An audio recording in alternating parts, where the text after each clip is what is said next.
Hi, good evening, everybody. Welcome to the Colts camp. We are 4 or 5 days into it now, 40 days away from the regular season. And guess what? Anthony Richardson in practice again today. He had a slight nose procedure yesterday. Yeah, he had a bandage on that nose, a nasal septum procedure that he knew about before training camp began. The Colts wanted him to get comfortable, get a few practices in, then get it taken care of. And as you can see, it was just one day sitting out, so he didn't miss too much, but now breathing better and feeling just fine. Just something that they found before.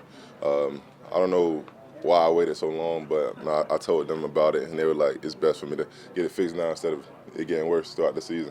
Anthony got to take some reps with the number ones, and I would say his performance was up and down. This is kind of what we're expecting here. You're going to see some great stuff, and then kind of make you shake your head a little bit. Yeah, the inaccuracy concerns that he had when the Colts drafted him kind of reared their ugly head today. Balls behind receivers, a little disjointed offensively, but he still showed flashes.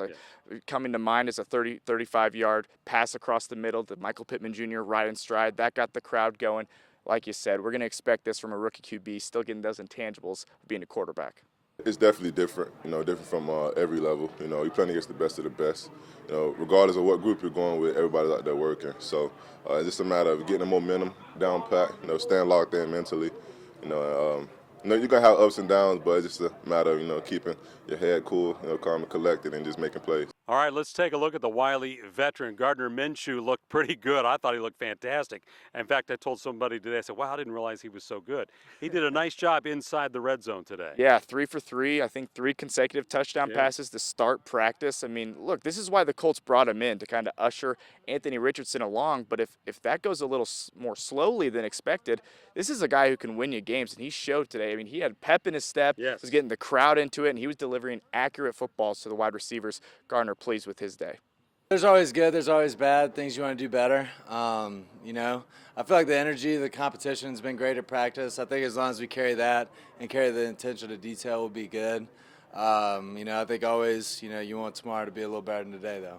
And, Dom, we've been talking this whole time. We have not talked about Jonathan Taylor. How about that? There's no new information to bring you right now. We'll continue to follow this situation. It's still ugly. Nothing new to report yet. Yeah, a bit of a stalemate as far as his backup, who would be RB1 there in his absence. Zach Moss broke his arm in Monday's practice. Shane Steichen says a 4 to 6 recovery timeline. Could be ready for week 1. We'll see how that recovery goes, but a thin RB room nonetheless. All right, another beautiful day at Colts camp with Dom. I'm Dave. We'll see you tomorrow with more Colts.